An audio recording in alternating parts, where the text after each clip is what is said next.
ਵਾਹਿਗੁਰੂ ਜੀ।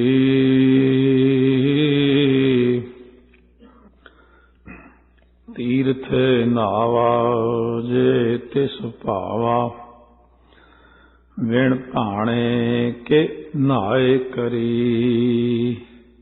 ਜੇਤੀ ਸਿਰ ਠੇਉ ਪਾਈ ਵੇਖਾ,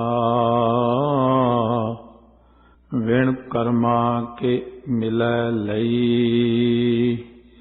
ਤੀਰਥ ਨਾਵਾ ਜੇ ਤਿਸ ਭਾਵਾ, ਵਿਣ ਭਾਣੇ ਕੇ ਨਹਾਏ ਕਰੀ।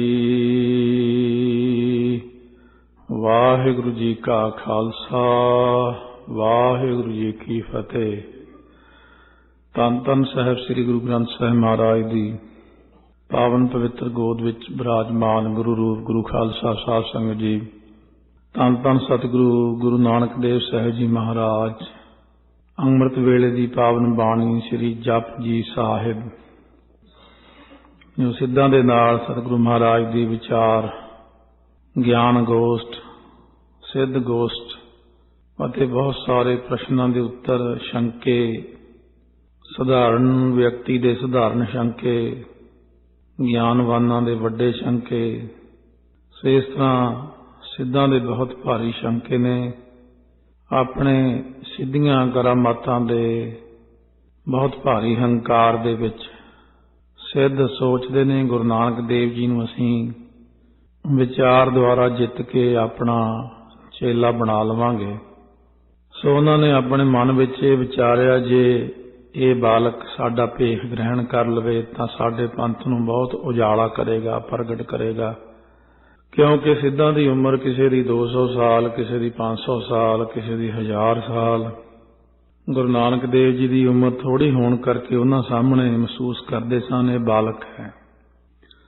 ਉਸ ਵੇਲੇ ਸਿੱਧਾਂ ਨੇ ਫਿਰ ਆਪਣੀ ਸ਼ਕਤੀ ਨਾਲ ਇੱਕ ਸਰੋਵਰ ਜੋ ਲਾਗੇ ਸੀ ਉਹਦੇ ਵਿੱਚ ਰਤਨ, ਜਵਾਹਰ, ਲਾਲ, ਮਣੀਆਂ ਸ਼ਕਤੀ ਨਾਲ ਬਹੁਤ ਭਰ ਦਿੱਤਾ। ਅਤੇ ਗੁਰੂ ਨਾਨਕ ਦੇਵ ਜੀ ਨੂੰ ਇੱਕ ਖੱਪਰ ਤੋਂ ਭਾਵ ਇੱਕ ਬਰਤਨ ਹੁੰਦਾ ਜੋਗੀਆਂ ਦਾ, ਉਹ ਮਹਾਰਾਜ ਨੂੰ ਦੇ ਕੇ ਕਹਿਣ ਲੱਗੇ, ਉਹ ਸਾਹਮਣੇ ਇੱਕ ਸਰੋਵਰ ਹੈ ਭਰੇ, ਜਾਓ ਅਸੀਂ ਪਾਣੀ ਪੀਣਾ ਹੈ, ਉਹਦੇ 'ਚੋਂ ਪਾਣੀ ਭਰ ਕੇ ਲਿਆਓ। ਜਦੋਂ ਮਹਾਰਾਜ ਜੀ ਗਏ ਜਲ ਲੈਣ ਵਾਸਤੇ, ਵੇਖਿਆ ਪਾਣੀ ਦੀ ਜਗ੍ਹਾ ਤੇ ਰਤਨ, ਜਵਾਹਰ, ਮਾਣਕ ਪਏ ਨੇ। ਹੁਣ ਸਤਿਗੁਰੂ ਨੂੰ ਕੌਣ ਧੋਖਾ ਦੇ ਸਕਦਾ? ਸਤਿਗੁਰੂ ਅੰਤਰਜਾਮੀ ਸਭ ਜਾਣਦੇ ਨੇ, ਕਰਨ ਕਾਰਨ ਪਤਤ ਪਾਵਨ ਗੁਰੂ ਜਾਣਦੇ ਨੇ। ਇਹ ਲੋਕ ਮੈਨੂੰ ਲਾਲਚ ਦੇਣਾ ਚਾਹੁੰਦੇ ਨੇ ਅਤੇ ਮੈਨੂੰ ਆਪਣੇ ਵੱਲ ਖਿੱਚਣਾ ਚਾਹੁੰਦੇ ਨੇ।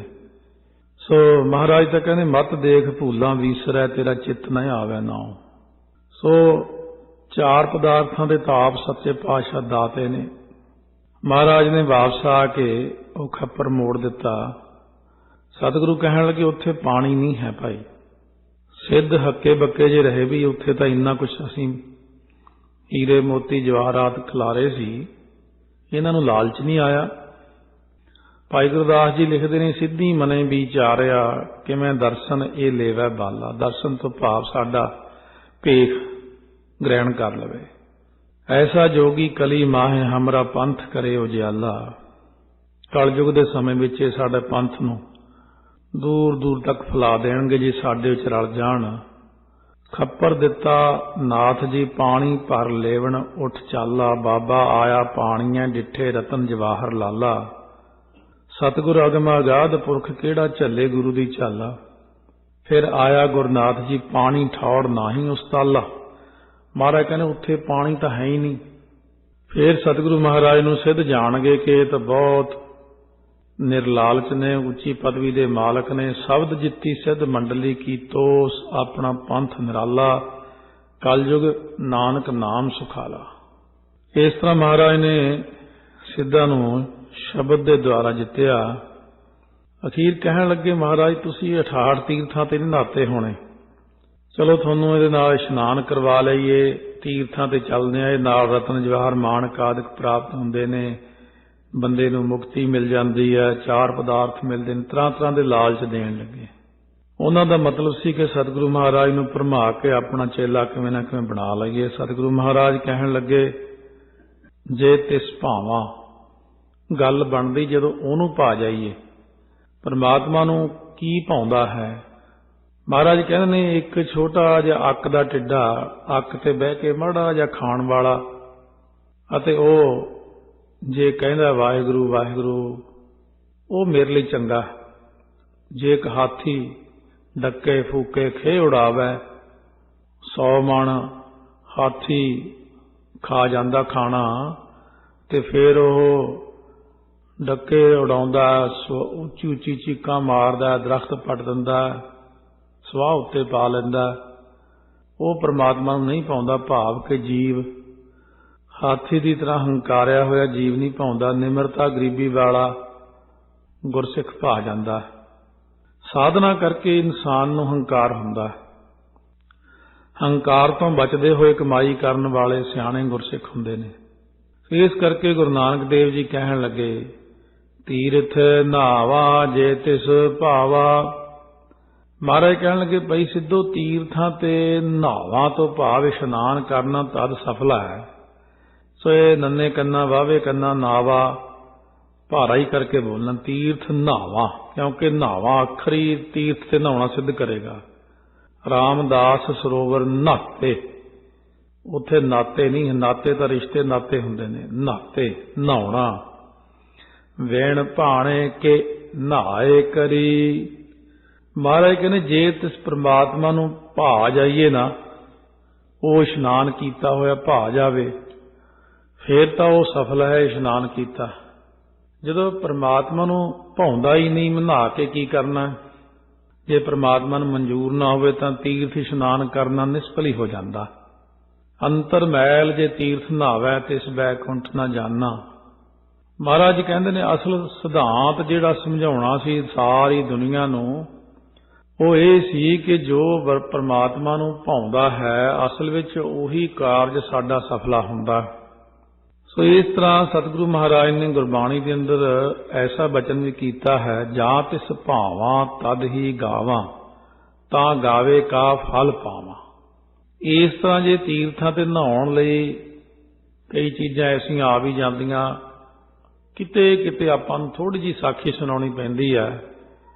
ਸੋ ਜਿਵੇਂ ਤੁਲਸੀਦਾਸ ਜੀ ਕਾਂਸ਼ੀ 'ਚ ਨਿਵਾਸ ਕਰਦੇ ਸੀ ਜਦੋਂ ਸਵੈ ਇੱਛਾ ਅਨੁਸਾਰ ਜਗਨਨਾਥ ਦੀ ਯਾਤਰਾ ਨੂੰ ਗਏ ਤਾਂ ਉੱਥੇ ਉਹਨਾਂ ਨੇ ਉਹ ਪੱਥਰ ਜੇ ਹੁੰਦੇ ਨੇ ਪੂਜਾ ਵਾਲੇ ਉਹ ਸਸਤੇ ਮਿਲਦੇ ਦੇਖ ਕੇ ਖਰੀਦ ਲਏ। ਪਿੱਛੋਂ ਪਰਮੇਸ਼ਰ ਜੀ ਨੇ ਸੰਤਾਂ ਦਾ ਰੂਪ ਧਾਰਿਆ ਉਹਨਾਂ ਦੇ ਘਰੇ ਆਏ। ਉਹਦੀ ਪਤਨੀ ਨੂੰ ਪੁੱਛਣ ਲੱਗੇ ਤੁਲਸੀ ਜੀ ਕਿੱਥੇ ਗਏ ਨੇ। ਕਹਿੰਦੀ ਉਹ ਤਾਂ ਜੀ ਯਾਤਰਾ ਗਏ ਨੇ। ਉਸ ਵਕਤ ਸਾਧੂ ਬਣੇ ਪਰਮੇਸ਼ਰ ਨੇ ਕਿਹਾ ਨਹੀਂ ਯਾਤਰਾ ਨਹੀਂ ਤਾਂ ਸੌਦਾ ਖਰੀਦਣ ਗਿਆ। ਪਤਨੀ ਹੈਰਾਨ ਹੋਈ ਸੌਦਾ ਖਰੀਦਣ ਗਿਆ। ਜਦੋਂ ਵਾਪਸ ਆ ਕੇ ਪੁੱਛਿਆ ਕੋਈ ਆਇਆ ਸੀ ਪਿੱਛੋਂ ਕਹਿੰਦੇ ਕੋਈ ਮਹਾਤਮਾ ਆਏ ਸੀ। ਮੈਂ ਕਿਹਾ ਉਹ ਤੀਰਥ ਨਹਾਉਣ ਗਏ ਨੇ ਯਾਤਰਾ ਤੇ ਗਏ ਜਗਨਨਾਥ। ਉਹ ਸਾਧੂ ਕਹਿੰਦੇ ਉਹ ਤਾਂ ਸੌਦਾ ਕਰਨ ਗਏ ਨੇ। ਇੱਕਦਮ ਜਿਵੇਂ ਕਰੰਟ ਵੱਜਦਾ ਮਨ ਨੂੰ ਵੀ ਉਹਨਾਂ ਨੂੰ ਪਤਾ ਲੱਗ ਗਿਆ ਵੀ ਇਹਦਾ ਮਤਲਬ ਮੇਰੀ ਯਾਤਰਾ ਲੱਗੀ ਨਹੀਂ। ਕਹਿੰਦੇ ਮੈਂ ਇਹ ਜਿਹੜਾ ਲੈ ਕੇ ਆਇਆ ਪੱਥਰ ਜੇ ਵਾਪਸ ਕਰਕੇ ਆਵਾਂ ਸਾਲਗ੍ਰਾਮ ਕਹਿੰਦੇ ਨੇ। ਪਰ ਆਪਣੀ ਇਸਤਰੀ ਨੂੰ ਦੱਸਿਆ ਬਹਾਨਾ ਜਿਹਾ ਬਣਾ ਕੇ ਫੇਰ ਚਲੇ ਗਏ ਮੈਂ ਤੀਰਥ ਨਹਾਉਣ ਚੱਲਿਆ। ਜਦੋਂ ਵਾਪਸ ਕਰਨ ਗਏ ਉਹ ਪੱਥਰ ਪਰਮੇਸ਼ਰ ਫਿਰ ਸੰਤਾਂ ਦਾ ਰੂਪ ਧਾਰਨ ਕਰਕੇ ਆ ਗਏ। ਕਿੱਥੇ ਗਏ ਨੇ ਕਹਿੰਦੇ ਜੀ ਉਹ ਤੀਰਥ ਨਹਾਉਣਗੇ। ਕਹਿੰਦੇ ਕਾਹਨੂੰ ਉਹ ਤਾਂ ਮੋੜਨ ਗਏ ਪੱਥਰ ਜਿਹੜੇ ਲੈ ਕੇ ਆਇਆ ਸਾਲਗ੍ਰਾਮ। ਫੇਰ ਆ ਕੇ ਪੁੱਛਿਆ ਪਿੱਛੋਂ ਕੋਈ ਆਇਆ ਸੀ। ਕਹਿੰਦੇ ਇੱਕ ਸਾਧੂ ਆਇਆ ਸੀ ਉਹ ਕਹਿੰਦੇ ਸੀ ਉਹ ਪੱਥਰ ਮੋੜਨ ਗਏ। ਫੇਰ ਸੋਚਿਆ ਮੇਰੀ ਯਾਤਰਾ ਇਹਦਾ ਮਤਲਬ ਸਫਲ ਹੀ ਨਹੀਂ ਹੋਈ। ਫਿਰ ਐਨ ਇੱਕ ਮਨ ਹੋ ਕੇ ਗਏ ਨਾ ਕੁਛ ਉੱਥੋਂ ਮੈਂ ਖਰੀਦਾਂਗਾ ਸਿਰਫ ਇਸ਼ਨਾਨ ਕਰਕੇ ਪਾਠ ਕਰਕੇ ਘਰੇ ਮੁੜਨਾ। ਤੀਜੀ ਵਾਰੀ ਪ੍ਰਮਾਤਮਾ ਸਾਧੂ ਦਾ ਰੂਪ ਧਾਰਨ ਕਰਕੇ ਜਦੋਂ ਆਏ ਕਹਿੰਦੇ ਕਿੱਧਰ ਗਏ ਨੇ ਤੁਲਸੀਦਾਸ ਜੀ। ਉਹਨਾਂ ਦੀ ਪਤਨੀ ਕਹਿਣ ਲੱਗੀ ਉਹ ਤਾਂ ਜੀ ਯਾਤਰਾ ਗਏ ਨੇ। ਕਹਿੰਦੇ ਹਾਂ ਹੁਣ ਯਾਤਰਾ ਗਿਆ ਹੁਣ ਉਹ ਸੌਦਾ ਨਹੀਂ ਕਰਨ ਗਿਆ। ਸਤਿਗੁਰੂ ਮਹਾਰਾਜ ਕਹਿੰਦੇ ਇਸ ਤਰ੍ਹਾਂ ਸੰਸਾਰ ਦੇ ਲੋਕ ਨਾਲੇ ਕੋਸ਼ਿਸ਼ ਕਰਦੇ ਉੱਥੋਂ ਚਲੋ ਫਲਾਣੇ ਥਾਂ ਯਾਤਰਾ ਚੱਲਦੇ ਆ ਉੱਥੋਂ ਚੀਜ਼ਾਂ ਵੀ ਸਸਤੀਆਂ ਮਿਲ ਜਾਣਗੀਆਂ ਨਾਲੇ ਚੀਜ਼ਾਂ ਖਰੀਦ ਲਿਆਵਾਂਗੇ। ਕਈ ਲੋਕ ਤਾਂ ਫਿਰ ਉਹਦਾ ਵਪਾਰ ਵੀ ਕਰਨ ਲੱਗ ਪਏ ਉੱਥੇ ਫਲਾਣੀ ਥਾਂ ਆਹ ਚੀਜ਼ ਸਸਤੀ ਆ ਨਾਲੇ ਮੱਥਾ ਟੇਕ ਆਵਾਂਗੇ ਨਾਲੇ ਚੀਜ਼ ਵੇਚ ਕੇ ਆਪਣਾ ਕਿਰਾਇਆ ਕੱਢ ਲਾਂਗੇ। ਹੁਣ ਸਤਿਗੁਰੂ ਮਹਾਰਾਜ ਕਹਿੰਦੇ ਨੇ ਇਹ ਜਿਹੜਾ ਸੰਸਾਰ ਦੇ ਲੋਕਾਂ ਦੀ ਸਿਆਣਪ ਹੈ ਇਹ ਪਰਮਾਤਮਾ ਨੂੰ ਭਾਉਂਦੇ ਨਹੀਂ। ਕਿਉਂਕਿ ਤੀਰਥਾਂ ਤੇ ਇਸ਼ਨਾਨ ਕਰਨਾ ਤਦੋਂ ਸਫਲ ਹੈ ਜੇ ਪਰਮਾਤਮਾ ਨੂੰ ਭਾਵਾਂ ਤੋਂ ਭਾਵ ਚਾਹਣਾ ਕਰੇ। ਬਿਨ ਭਾਣੇ ਤੋਂ ਭਾਵ ਬਿਨਾਂ ਚਾਹੇ ਦੇ ਨਹਾ ਕੇ ਕੀ ਕਰਨੇ, ਜੇ ਨਾਮ ਨਹੀਂ ਜਪਣਾ। ਠਾਹ ਤੀਰਥਾਂ ਤੇ ਨਹਾ ਲਿਆ।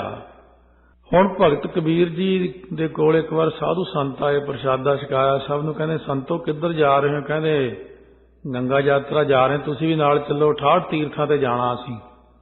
ਕਬੀਰ ਜੀ ਤਾਂ ਬ੍ਰਹਮ ਗਿਆਨੀ ਸੀ, ਉਹ ਕਹਿੰਦੇ ਚਲੋ ਮੈਂ ਤਾਂ ਕੀ ਜਾਣਾ, ਆਹ ਮੇਰੀ ਤੂੰਬੀ ਲੈ ਜਾਓ, ਭਾਵ ਕੌੜ ਤੂੰਬੀ ਜੀ ਦੇਤੀ। ਉਹ ਬਹੁਤ ਹੀ ਕੌੜੀ ਹੁੰਦੀ, ਜ਼ਿਆਦਾ ਹੀ। ਉਸ ਵਕਤ ਜਦੋਂ ਦੇ ਦਿੱਤਾ, 68 ਤੀਰਥਾਂ ਤੇ ਇਸ਼ਨਾਨ ਕਰਾ ਕੇ ਸਾਲ 2 ਸਾਲ ਲੱਗ ਜਾਂਦੇ ਸੀ। ਮੁੜੇ ਜਦੋਂ ਕਬੀਰ ਜੀ ਕਹਿੰਦੇ ਇਹ ਹਰੇਕ ਥਾਂ ਮੇਰੀ ਕੌੜ ਤੂੰਬੀ ਦੀ ਟੁੱਬੀ ਲਵਾ ਲਿਓ ਪਾਣੀ 'ਚ। ਜਦੋਂ ਲਿਆ ਕੇ ਕਬੀਰ ਜੀ ਨੇ ਦਿੱਤੀ, ਕਬੀਰ ਜੀ ਨੇ ਕਿਹਾ ਲੋਈ ਲੈ ਬਈ ਆਹ ਕੌੜ ਤੂੰਬੀ ਤਾਂ ਤਰ ਗਈ, 68 ਤੀਰਥ ਨਹਾ ਕੇ ਆਈ, ਇਹ ਤਾਂ ਮਿੱਠੀ ਹੋ ਗਈ ਹੋਣੀ ਆ, ਇਹਦੀ ਚਟਨੀ ਬਣਾ ਸੰਤਾਂ ਨੂੰ ਛਕਾਈਏ ਸਾਰਿਆਂ ਨੂੰ। ਜਦ ਅੱਧੀ ਅੱਧੀ ਰੋਟੀ ਖਾ ਲਈ ਸਾਰਿਆਂ ਸੰਤਾਂ ਨੇ, ਕਹਿੰਦੇ ਉਹ ਚਟਨੀ ਤਾਂ ਰਹਿ ਗਈ। ਚਟਨੀ ਫਿਰ ਜਾਣ ਕੇ ਲੇਟ ਵਰਤਾਈ, ਜਦੋਂ ਮੂੰਹ 'ਚ ਪਾਈ ਇੰਨੀ ਕੌੜੀ ਜ਼ਹਿਰ ਵਰਗੀ ਚਟਨੀ, ਥੂ ਥੂ ਕਰਦੇ ਫਿਰਨ ਸਾਰੇ। ਕਹਿੰਦੇ ਕਬੀਰ ਜੀ ਆਹ ਕੀ ਖਵਾਤਾ, ਰੋਟੀ ਦਾ ਸਵਾਦ ਹੀ। ਕਹਿੰਦੇ ਉਹੀ ਕੌੜ ਤੂੰਬੀ ਚਟਨੀ ਜਿਹੜੀ 68 ਤੀਰਥਾਂ ਤੇ ਨਵਾ ਕੇ ਲਿਆਂਦੀ ਹੈ, ਮਿੱਠੀ ਨਹੀਂ ਹੋਈ। ਕਹਿੰਦੇ ਮਹਾਰਾਜ ਇਹ ਤਾਂ ਜ਼ਹਿਰ ਵਰਗੀ ਹੈ। ਸੋ ਇਸ ਕਰਕੇ ਲੌਕੀ 68 ਤੀਰਥ ਨਹਾਈ, ਕੌਰਾ ਪਨ ਤਉ ਨਾ ਜਾਈ, ਇਹ ਸ਼ਬਦ ਉੱਥੇ ਉਚਾਰਿਆ। ਫਿਰ ਸੋ ਇਸ ਕਰਕੇ ਜਿਹੜਾ ਕੌੜੇ ਸੁਭਾਅ ਵਾਲਾ ਈਰਖਾਲੂ ਦਵੈਸ਼ੀ ਮਨੁੱਖ ਹੈ, ਉਹ ਕੋਈ ਵੀ ਕਰਮ ਕਰੇ। ਹੁਣ ਤੀਰਥਾਂ ਤੇ ਨਹਾਤਾ ਕੀ ਕਰੂ? ਲੋਕੀ ਜਾਂਦੇ ਨੇ, ਜਾ ਕੇ ਆਪਣੇ ਵੀ ਲੋਕ ਨਹਾਉਂਦੇ ਨੇ ਸਰੋਵਰਾਂ ਪਰ ਜਦੋਂ ਤੱਕ ਗੁਰਬਾਣੀ ਦਾ ਅਭਿਆਸ ਨਹੀਂ, ਪਾਠ ਨਹੀਂ, ਵਿੱਚੇ ਗੱਲਾਂ ਕਰੀ ਜਾਣੀਆਂ, ਪਹਿਲਾਂ ਬਾਹਰ ਨਾ ਨਹਾਉਣਾ, ਇਸ ਤਰ੍ਹਾਂ ਕਰਕੇ ਮੈਂ ਤਾਂ ਨਹਾਇਆ ਵੀ ਉੱਥੇ। ਸਤਿਗੁਰੂ ਮਹਾਰਾਜ ਸੱਚੇ ਪਾਤਸ਼ਾਹ ਕਹਿੰਦੇ ਨਹਾਉਣ ਤੋਂ ਬੜੀਆਂ ਮਰਿਆਦਾਵਾਂ ਨੇ। ਪਹਿਲਾਂ ਇਸ਼ਨਾਨ ਕਰਨਾ ਟੂਟੀਆਂ ਤੇ, ਫਿਰ ਸਰੋਵਰ 'ਚ ਵੜਨ ਤੋਂ ਪਹਿਲਾਂ ਅਰਦਾਸ ਕਰਨੀ ਹੈ ਸੂਖਮ ਕਿ ਸਤਿਗੁਰੂ ਮੈਂ ਇਸ਼ਨਾਨ ਕਰਨ ਲੱਗਿਆ, ਕਿਰਪਾ ਕਰਿਓ। ਫਿਰ ਸਰੋਵਰ ਦੇ ਵਿੱਚ ਜਲ 'ਚ ਸਰਧਾ ਨਾਲ, ਭਾਵਨਾ ਨਾਲ ਇਸ਼ਨਾਨ ਕਰਦਿਆਂ ਪਾਠ ਕਰਨਾ ਜਪਜੀ ਸਾਹਿਬ ਦਾ। ਇਸ ਤਰ੍ਹਾਂ ਸਤਿਗੁਰੂ ਮਹਾਰਾਜ ਕਹਿੰਦੇ ਨੇ ਤੀਰਥ ਉੱਤੇ ਨਹਾਤਾ ਹੋਇਆ, ਪਾਠ ਕੀਤਾ ਹੋਇਆ, ਸੇਵਾ ਕੀਤੀ ਹੋਈ, ਕੋਈ ਵੀ ਕਰਮ ਉਦੋਂ ਸਫਲ ਹੈ ਜੋ ਵਾਹਿਗੁਰੂ ਨੂੰ ਭਾਉਂਦਾ ਹੈ। ਜੇ ਪ੍ਰਮਾਤਮਾ ਨੂੰ ਤੁਹਾਡਾ ਕੀਤਾ ਹੋਇਆ ਕਰਮ ਨਹੀਂ ਭਾਉਂਦਾ ਹੈ ਤਾਂ ਉਹਦੇ ਉਹ ਦਰ ਤੇ ਪ੍ਰਵਾਨ ਹੀ ਨਹੀਂ ਹੁੰਦਾ ਹੈ। ਇਸ ਕਰਕੇ ਉਹਦੇ ਦਰ ਤੇ ਪ੍ਰਵਾਨ ਕੋਈ ਵੀ ਚੀਜ਼ ਤਾਂ ਹੁੰਦੀ ਜੇ ਉਹ ਪ੍ਰਮਾਤਮਾ ਦਾ ਭਾਣਾ ਮੰਨੇ ਅਤੇ ਨਾਮ ਜਪੇ ਤੇ ਨਿਮਰਤਾ 'ਚ ਰਹੇ।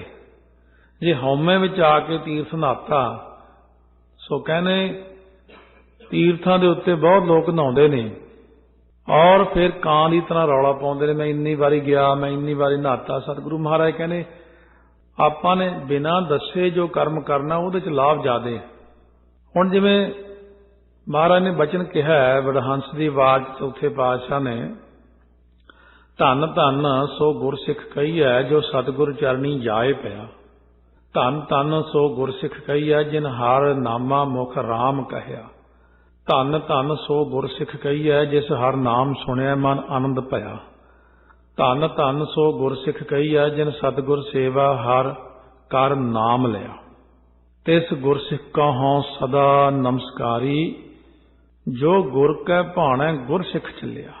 ਗੁਰਸਿੱਖ ਦੀ ਵੱਡੀ ਚੀਜ਼ ਹੈ, ਉਹ ਠੀਕ ਹੈ ਚਰਨੀ ਜਾਏ ਪਿਆ, ਮੁਖੋਂ ਰਾਮ ਵੀ ਕਿਹਾ, ਨਾਮ ਸੁਣ ਕੇ ਆਨੰਦ ਵੀ ਆਇਆ, ਸਤਿਗੁਰ ਦੀ ਸੇਵਾ ਕਰਕੇ ਹਰਿ ਨਾਮ ਵੀ ਲਿਆ। ਇਹਨਾਂ ਨੂੰ ਨਮਸਕਾਰ ਕੀਤੀ। ਕਿਹਨੂੰ ਕੀਤੀ? ਤਿਸ ਗੁਰਸਿੱਖ ਕਹਉ ਸਦਾ ਨਮਸਕਾਰੀ ਜੋ ਗੁਰ ਕੈ ਭਾਣੈ ਗੁਰਸਿੱਖ ਚੱਲਿਆ। ਭਾਣੇ ਦਾ ਅਰਥ ਨਹੀਂ ਹੁੰਦਾ ਕਿ ਕੋਈ ਚੜ੍ਹਾਈ ਕਰ ਗਿਆ ਭਾਣਾ ਮੰਨ ਲਿਆ, ਕੋਈ ਦੁੱਖ ਦੀ ਘੜੀ ਆ ਗਈ ਭਾਣਾ ਮੰਨ ਲਿਆ। ਭਾਣੇ ਦਾ ਅਰਥ ਹੈ ਹੁਕਮ ਮੰਨਣਾ। ਜਿਹੜਾ ਬੰਦਾ ਤੀਰਥ ਨਹਾਵਾ ਜੇ ਤਿਸ ਭਾਵਾਂ ਵਿਣ ਭਾਣੇ ਕੇ ਨਹਾਏ ਕਰੀ, ਜੇ ਮੈਂ ਹੁਕਮ ਤਾਂ ਉਹਦਾ ਕੋਈ ਮੰਨਦਾ ਨਹੀਂ ਤੇ ਤੀਰਥਾਂ ਪਰ ਨਹਾਵਾਂ ਜਾ ਕੇ। ਜੋ ਕਲਗੀਧਰ ਜੀ ਨੇ ਹੁਕਮ ਕੀਤੇ ਨੇ ਖਾਲਸੇ ਨੂੰ, ਉਹਨਾਂ ਨੂੰ ਤਾਂ ਮੰਨੇ ਨਾ, ਤੇ ਹੁਕਮ ਕੋਈ ਮੰਨਿਆ ਨਹੀਂ ਤੇ ਇਸ਼ਨਾਨ ਕਰਿਆ ਆ। ਸਤਿਗੁਰੂ ਮਹਾਰਾਜ ਇਸੇ ਤਰ੍ਹਾਂ ਇੱਥੇ ਵੀ ਸਮਝਾਉਂਦੇ ਨੇ ਕਿ ਜੇ ਭਾਣਾ ਕੀ ਚੀਜ਼ ਹੈ, ਅੰਮ੍ਰਿਤ ਵੇਲੇ ਉੱਠਣਾ ਵੀ ਉਹਦਾ ਭਾਣਾ, ਕਕਾਰ ਪਾਉਣੇ, ਅੰਮ੍ਰਿਤ ਛਕਣਾ, ਬਾਣੀ ਪੜ੍ਹਨੀ, ਇਹ ਸਾਰਾ ਕੁਝ ਉਹਦੇ ਭਾਣੇ ਤੋਂ ਭਾਵ ਉਹਦੇ ਹੁਕਮ ਵਿੱਚ। ਭਾਣੇ ਦਾ ਅਰਥ ਹੁਕਮ ਹੈ, ਜੋ ਉਹਦੇ ਭਾਣੇ ਵਿੱਚ ਚੱਲਦਾ, ਉਹਦੇ ਹੁਕਮ ਅਨੁਸਾਰ ਚੱਲਦਾ। हुक्म रजाई चलना नानक लिखिया नाल, ये पहला कह आए ने महाराज सच्चे पातशाह। सो इस तरीके नाल महाराज कहने ने तीर्थ उत्ते नहाउण दा फल जिहड़ा है ना वो तां मिलना जे परमात्मा दे बाकी दे कहे हुए सारे नियम भी नाल निभावांगे। इस तरह सतगुरु महाराज ने सिद्धां नूं जिहड़ा है ना तीर्थ नहावण जाओ, तीर्थ नाम है, तीर्थ शब्द विचार अंतर ज्ञान है। महाराज कहने ये चीज है कि जदों थनेसर नामे तीर्थ उत्ते जाना सी, गुरु नानक साहब नूं कहण लगे तीर्थां ते आपां इशनान करन जाना, उदों भी महाराज ने कहा सी कि तीर्थ ते इशनान करना की है, शब्द दी विचार करनी जिहड़ी नानक गुर समान तीर्थ नहीं कोई, साचे गुरु गोपाला। जे कहिए गुरु ग्रंथ साहिब नूं मत्था टेक के प्यार नाल परिक्रमा करो महाराज दीआं, जदों परिक्रमा कीतियां प्यार नाल गुरु ग्रंथ साहिब महाराज दे कोल चौर साहब कीते बैठे, गुर तीर्थ गुर पार जात, महाराज कहने गुरु ही तीर्थ है, यही तो तुसीं समझदे नहीं हो। तीर्थां ते इशनान करने करके हीरे आदि जे प्राप्त हुंदे भाई, जेती सिर ठेओ पाई वेखा विण कर्मा के मिलै लई। कक्के नूं सिहारी लगी होण करके जे बिहारी हुंदी तां की बोलदे जिन्ना मर्जी लम्मा कर लो, पर कक्के दी सिहारी जिहड़ी आ ना वो लम्मी हो गई ते बिहारी कहंदी के। इस करके महाराज कहने जेती सिर ठेओ पाई वेखा। आम तौर पर पाठ 50% जाने गलत करते, जेती श्रेष्ठ कही जाते हैं इत्थे पाठ च, सिरठ नहीं कहते। सस्सा रारा ठट्ठा लिखिया सिहारी लगी तो ये देखिया ही नहीं है, तो बिहारी लगी कि सिहारी लगी है, सस्सा बनया नहीं। जेती सिरठ जितनी करता पुरख दी पैदा कीती सृष्टि कहने में वेखदा हाँ उपाई वेखा विण कर्मा के मिलै लई। उस विच किसी नूं बिना भागां तो की मिलदा की कोई लै लैंदा, कदे देखिया? कर्मा तो बिना कोई लैंदा। विण कर्मा किछ पाईया ना ही जे बहुत तेरा धाव है। इस करके महाराज सच्चे पातशाह कहंदे ने क्योंकि आपां इहदे विच साखियां बहुत घट लाउणीਆਂ, साखियां वाली जां होर विस्तार वाली कथा तां आपां श्रवण कर ही सकते हैं, जो पहला भरी बाद विच भी किते फिर समा लग्या। कथा संपूर्ण तो बाद फिर एक बार जपजी साहब की विस्तार सहित कथा हो सकती है जे गुरां नूं भाया। ये तो सिर्फ इन्ना कह कि नितनेम करन वाले गुरसिख नूं अखरी अर्थ याद हो जाण, ताकि जो रोज पाठ करे तो उन्होंने पता होवे कि जेती सिरठ हो पाई वेखा विण कर्मा के मिलै लई।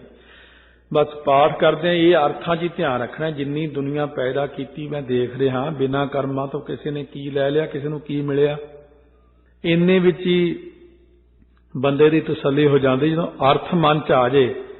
क्योंकि मन नूं कीलना अर्थ ने, मन ताइयों नहीं टिकदा जो अर्थ तो आउंदा नहीं।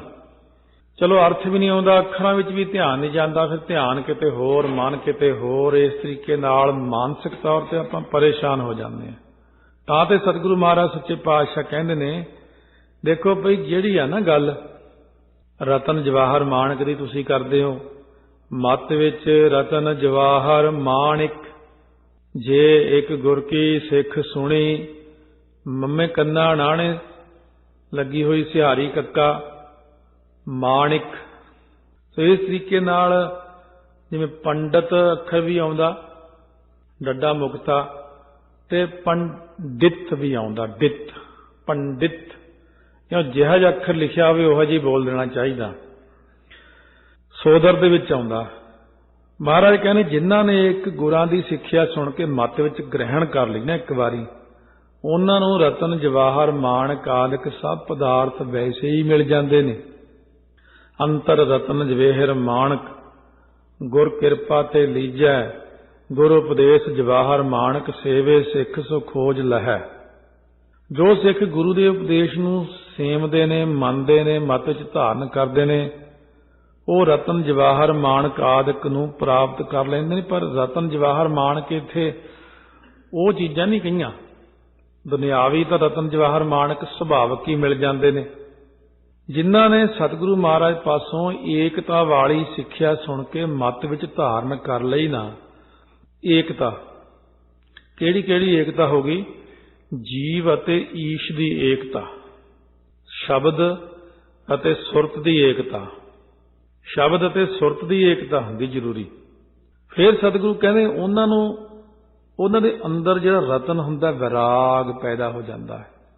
ਉਹਨਾਂ ਦੇ ਅੰਦਰ ਜਵਾਹਰ ਕੀ ਹੈ? ਗਿਆਨ ਪ੍ਰਗਟ ਹੋ ਜਾਂਦਾ ਹੈ। ਮਾਣਿਕ ਕੀ ਚੀਜ਼ ਹੈ? ਸ਼ਰਵਣ, ਮੰਨਣ, ਨਿਧਿਆਸਣ। ਇਹ ਤਿੰਨ ਗੁਣ ਪੈਦਾ ਹੋ ਜਾਂਦੇ। ਸੁਣਨਾ, ਮੰਨਣਾ, ਮੰਨ ਕੇ ਕਮਾਉਣਾ, ਸੁਣਿਆ, ਮੰਨਿਆ, ਮਨ ਕੀਤਾ ਭਾਉ, ਅੰਤਰਗਤ ਤੀਰਥ ਮਲ ਨਾਉ। ਮੋਤੀ ਚਿੱਟਾ ਹੁੰਦਾ ਹੈ, ਇਸ ਕਰਕੇ ਚਟਿਆਈ ਵਿੱਚ ਕੀ ਇਸ਼ਾਰਾ? ਸ਼ੁੱਧਤਾ ਦਾ, ਮਨ ਉਜਲ ਹੋ ਜਾਣਾ, ਇਹੀ ਮੋਤੀ ਹੈ ਅੰਦਰ। ਮਣੀ ਕੀ ਚੀਜ਼ ਹੈ? ਭਗਤੀ। ਹੀਰਾ ਕੀ ਹੈ? ਨਾਮ। ਇਤਿਆਦਿਕ ਸਾਰੇ ਸ਼ੁਭ ਗੁਣ ਨੂੰ ਪ੍ਰਾਪਤ ਹੋ ਜਾਂਦੇ ਨੇ। ਤੇ ਇਸ ਕਰਕੇ ਸਤਿਗੁਰੂ ਮਹਾਰਾਜ ਸੱਚੇ ਪਾਤਸ਼ਾਹ ਨੇ ਇਹ ਨਾਮ ਦੀ ਮਹਿਮਾ ਦੱਸੀ ਹੈ ਕਿ ਜੇ ਗੁਰਾਂ ਦੀ ਸਿੱਖਿਆ ਰੋਜ਼ ਬੰਦਾ ਸੁਣਦਾ ਰਹੇ ਨਾ, ਤੇ ਮਤ ਦੇ ਵਿੱਚ ਬੰਦੇ ਦੇ ਇਹ ਰਤਨ, ਜਵਾਹਰ, ਮਾਣਕ, ਮੋਤੀ, ਮਣੀ, ਹੀਰਾ ਨਾਸਵੰਤ ਪਦਾਰਥ ਨੇ।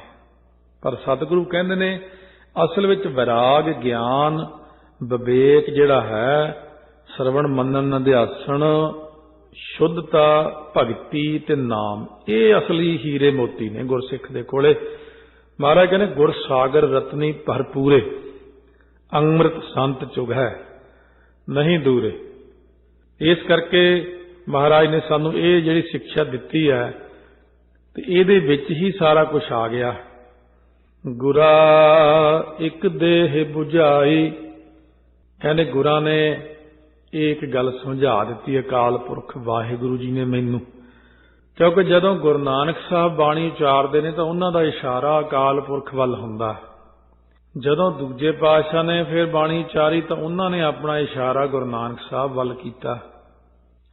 ਪਹਿਲੇ ਪਾਤਸ਼ਾਹ ਕਹਿੰਦੇ ਮੇਰੇ ਸਤਿਗੁਰੂ ਅਕਾਲ ਪੁਰਖ ਨੇ, ਕਿਉਂਕਿ ਮੈਂ ਉਹਨਾਂ ਨੂੰ ਗੁਰੂ ਧਾਰਿਆ। ਪਹਿਲਿਆਂ ਨੂੰ ਗੁਰੂ ਦੂਜਿਆਂ ਨੇ ਧਾਰਿਆ, ਦੂਜਿਆਂ ਨੂੰ ਤੀਜਿਆਂ ਨੇ ਧਾਰਿਆ। ਇਉਂ ਇਸ਼ਾਰਾ ਬਾਕੀ 9 ਸਰੂਪਾਂ ਦਾ ਪਹਿਲੇ ਪਾਤਸ਼ਾਹ ਵੱਲ, ਪਹਿਲਿਆਂ ਦਾ ਅਕਾਲ ਪੁਰਖ ਵੱਲ ਹੈ। ਇੱਥੇ ਹੁਣ ਪਹਿਲੇ ਪਾਤਸ਼ਾਹ ਕਹਿੰਦੇ ਗੁਰਾ ਇੱਕ ਦੇਹ 부ਝਾਈ, ਹੇ ਮਹਾਰਾਜ ਮੈਨੂੰ ਇੱਕ ਸਿੱਖਿਆ ਸਮਝਾ ਦਿਓ। ਇਹ ਆਪਾਂ ਕਹਿਣਾ। ਗੁਰੂ ਨਾਨਕ ਸਾਹਿਬ ਕਹਿੰਦੇ ਨੇ ਗੁਰਾਂ ਨੇ ਮੈਨੂੰ ਇੱਕ ਸਿੱਖਿਆ ਸਮਝਾ ਦਿੱਤੀ ਕਿ ਸਭਨਾ ਜੀਆ ਕਾ ਏਕ ਦਾਤਾ, ਸੋ ਮੈਂ ਵਿਸਰ ਨਾ ਜਾਈ। ਕਹਿੰਦੇ ਸਾਰਿਆਂ ਜੀਆਂ ਦਾ ਇੱਕੋ ਹੀ ਮਾਲਕ ਹੈ, ਸਭ ਜਾਚਕ ਤੂੰ ਏਕੋ ਦਾਤਾ, ਮੰਗੈ ਹੱਥ ਪਸਾਰੀ। ਇਹ ਪੰਕਤੀ ਸਾਨੂੰ ਈਰਖਾ, ਦਵੈਸ਼ ਤੋਂ ਰਹਿਤ ਕਰਦੀ ਹੈ, ਸੰਸਾਰ ਭਰ ਦੇ ਸਾਰੇ ਜੀਵਾਂ ਪ੍ਰਤੀ ਪਿਆਰ ਪੈਦਾ ਕਰਦੀ ਹੈ, ਕੋਈ ਦੂਜਾ ਨਹੀਂ। ਇਹ ਪੰਕਤੀ ਕਹਿੰਦੀ ਸਾਰੇ ਹੀ ਉਸ ਦੇ ਨੇ। ਜੀ ਜੰਤ ਸਭ ਸਰਨ ਤੁਮਾਰੀ, ਸਰਬ ਚਿੰਤ ਤੁਧ ਪਾਸੇ, ਜੋ ਤੁਧ ਭਾਵੈ ਸੋਈ ਚੰਗਾ, ਇੱਕ ਨਾਨਕ ਕੀ ਅਰਦਾਸੇ। ਸੋ ਇਸ ਤਰ੍ਹਾਂ ਮਹਾਰਾਜ ਸੱਚੇ ਪਾਤਸ਼ਾਹ ਜੀ ਨੇ ਆਪਾਂ ਨੂੰ ਇਹ ਸਾਰੀਆਂ ਚੀਜ਼ਾਂ ਦੀ ਦਾਤ ਬਖਸ਼ਿਸ਼ ਕੀਤੀ ਹੈ। 6ਵੀਂ ਪੌੜੀ ਦੇ ਵਿੱਚ 90 ਅੱਖਰ ਕੁੱਲ ਉਚਾਰਨ ਕਰਕੇ। ਆਪਾਂ ਜ਼ਿਆਦਾ ਵਿਸਥਾਰ 'ਚ ਨਹੀਂ ਜਾਣਾ ਤਾਂ ਕਿ ਇੰਨੀ ਸੂਖਮ ਕਥਾ ਇਸ ਢੰਗ ਦੀ ਕਰੀਏ ਵੀ ਬੱਚਾ ਵੀ ਇਸ ਨੂੰ ਸਮਝ ਲਵੇ ਵੀ ਮੈਂ ਜਪਜੀ ਸਾਹਿਬ ਪੜ੍ਹਨ ਵੇਲੇ ਇਹਨਾਂ ਅਰਥਾਂ ਦਾ ਧਿਆਨ ਰੱਖਣਾ ਹੈ।